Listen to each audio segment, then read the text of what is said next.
Hello everyone and welcome to Kerbal Space Program. In today's video, we're going to attempt to get into orbit again. We have our updated launch pad, and I believe in our last video we unlocked the advanced rocketry, which gave us the Terrier, the Thud, and the FLT 400 fuel tank. And we'll be using those today to get into orbit. I'm pretty sure with those items this shouldn't be a problem. Our next item we want to get in our science tree is the basic science. We definitely want to get a thermometer, we want to get battery packs, and the Stay Putnik, which is an autopilot. That way we can send missions up into space without having to risk any Kerbals. Now let's check the mission control here and see if we can't grab some contracts. We don't have any at the moment. The Terrier one here looks like they just activate the tests through staging. Alright, yep, we'll go ahead and grab that one. Testing the radial mount parachute. Orbit Kerbal. Well, we're going to definitely try to get that today. So with those two contracts, we're going to go ahead and head to the vehicle assembly building. And today we're going to build a 3-stage rocket. Now we're going to start that with our Mark 1 command pod. We're going to add a parachute on top. Remember, we're going to get rid of the monopropellant because we don't need that yet. Next, we're going to put it on a Science Junior because, well, first we're going to put on some mystery goo container units, 2 of them. And then we're going to put a Science Junior below that. And that way, when we do finally reach orbit, we can gather some science. And lastly, a heat shield. And you saw we didn't really need that much last time we came through the atmosphere, so we'll move it down to 60. Next, we'll put on a decoupler, and we'll start adding the tanks and engines for our stage here. We're going to go with the FLT 400 fuel tank and our new Terrier engine. The Terrier is small, but it's very efficient. So we might not even need all that fuel from that tank, but it's better to have too much than not enough. All right, our next stage, we're going to start with an FLT 200 and then add on a 400 to that, and then add our swivel engine. We'll go ahead and move the rocket up so we have more room to work underneath it. Add another decoupler, and then we're going to put 2 of the FLT 400 fuel tanks, and this will be our liftoff stage. This is the part we'll fire first, and we're going to add our Reliant engine, which has a much higher thrust than all the other engines we have. And that's what we want, the most thrust to get us off the ground. We'll just move it down here a little bit. We also want to make sure it has enough fuel to get us far enough into the sky so that our swivel engine doesn't have to push that hard to get us the rest of the way. Let's check our staging here, making sure all the engines and decouplers go off in the right order. That's looking good. I'm going to want to add an extra parachute. I like having that security of an extra parachute here. We'll just stick it on the back side of the Science Junior. Now, as you can see, it's sharing the same stage sequence step as the other parachute, but we can fix that on the launch pad. I'll show you how to do that. Check our crew. Jebediah is our pilot today. Saving, and off to the launch pad we go. Now, if you notice any mistake in your staging setup when you're out in the launch pad, you don't have to go back to the vehicle assembly building to fix it. You can fix it by changing the order as we go.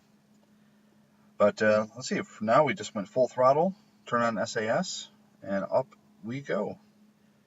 Click on the Resources tab and have that permanently out so we can keep an eye on that as we go. As you can see, I noticed the parachutes were not in the right staging sequence, so you hit you put your mouse over the step and hit the plus button, and it adds another step, and you can just drag and drop things around. In this case, we have the parachute on the tip of the rocket going off first, followed by the one on the back of the Science Junior. All right, without even trying, the rocket is kind of angling off to the southwest. the southeast, but it's not flipping, so that's good. We've just extinguished the first stage, so we decoupled it and let it fall behind as we activate our swivel engine. At this point, we're going to try to get us pointing more toward the 90-degree vector there. Check our science items, and the numbers aren't great. We can do better when we're higher up. We're at about half tank on our swivel now. We'll switch to our map screen, zoom in. Our apoapsis is about 40. Keeping our adjusting our trajectory, so we're pointing in the right direction. Our apoapsis is going 65, 70 kilometers, so that's up in space. 75, 80, a little above 80, because I want our bottom limit to be 80. Right now we're about 35 kilometers up, so there's not much air providing drag, but it is bringing down our number just a bit. Here we're using the time warp while we're in the atmosphere to reach our apoapsis. This is a physics time warp. Right now we're at 4 times time. When you get into the atmosphere, or out of the atmosphere, above 70 kilometers, we switch to a time warp that isn't physics time warp, and that will allow you to go up to like 10,000 times, depending on your distance from the planet. Alright, so we're at about the top of our path here, so let's point toward the horizon and use up the last of the fuel in our swivel engine. And that was it. We drop it, and then we fire off the Terrier engine. You notice it has a smaller flame, and it's not pushing us as fast, but our fuel consumption is going down. Our fuel consumption is very, very low, which is nice. As you see, as we're propelling forward, the path is expanding outwards, but the apoapsis is behind us. So as you notice on the nav ball, I have us not pointing at the prograde marker, but higher than it. So we're kind of angled upwards. And the goal of this is the more angled upwards we are, it'll move that apoapsis in front of us instead of behind us. Because that blue marker is I'm not sure exactly what it is, but that will, it's like radial and anti-radial, I believe. It allows us to move the orbit around us. It's better to see it in practice. But anyway, as I continued moving, the apoapsis moved in front of us. So the highest point of our orbit is still to come instead of behind us, which is good.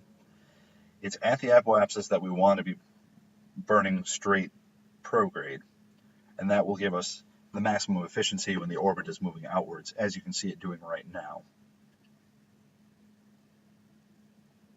So the apoapsis is basically staying still. We're getting a little low on fuel, but we're keeping it ahead of us, and I keep going full throttle and stopping just to make sure it stays ahead of us. The periapsis has now appeared on the map, and that's on the far side of the planet. You see the little gray tab. It's at about 8,600 meters right now. And as we fire prograde, when we're at the apoapsis, the periapsis rises. And we're going to keep doing that until that's at 70 kilometers. We're technically in orbit. What I'm going to do here is try to circularize it a bit.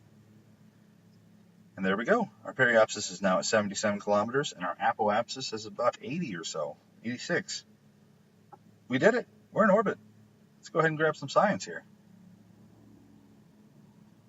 25 units of science. That's awesome. To crew report, I'm getting 5 points there. I didn't bring an antenna, so we can't transmit that, but that's all right.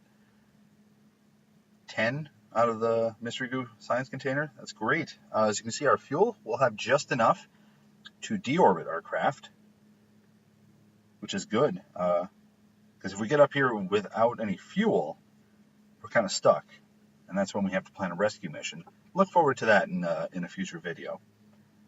Setting up a failed mission and then launching a rescue mission after it. And that's where we get into rendezvous and docking. Although not docking yet because we don't have docking ports, but rendezvous. Those can be a little tricky.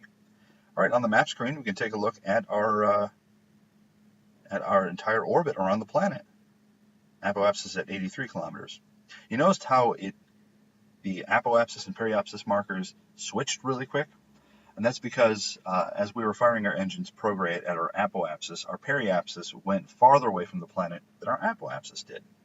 And that means that since the periapsis is the closest point to the planet and the apoapsis is the highest point from the planet in our orbit, as soon as the periapsis went higher than our apoapsis, it switched really quick. So then the periapsis was now the apoapsis, and I've said these words way too many times in a sentence. Hopefully you understand what I mean there. All right, we got some milestones, made orbit, going back to the Space Center here. While in flight, which you can do if you're not in the atmosphere and you're not moving forward. And it looks like there was a contract still to get, and that was to activate the Terrier engine. So we're going to do that really quick. We're just going to, we're going to run a test on the Terrier engine. We're just going to put a command pod out there, attach a Terrier, and that's it. This part's really fun. See, these contracts, they only need to do a specific thing, and if there's ones that want you to activate them on the launch pad, like this one is. So all you have to do is right-click on it, click Run Task, and that's it. We've completed that contract. So, yeah, look at that. An extra $4,375. And then we just recover vessel. If you can find contracts like that don't need you to actually leave the planet or anything, get those. Those are really easy to do. Quick way to make some money. Let's see, we're at 43.8 science, and unfortunately we need 45 to get the basic science here. Dang. All right, well, how are we going to do that? If we go to the tracking station, click on a 3-stage rocket, because now you can see Jebediah is in his craft, and that's the path around the planet. He'll be there forever. Kerbals don't die of anything but hitting something really, really hard. So he'll be fine up there for however long we need him to be. And unfortunately, we can't really do much else today. So thank you very much for watching. I hope you learned some things, and take care.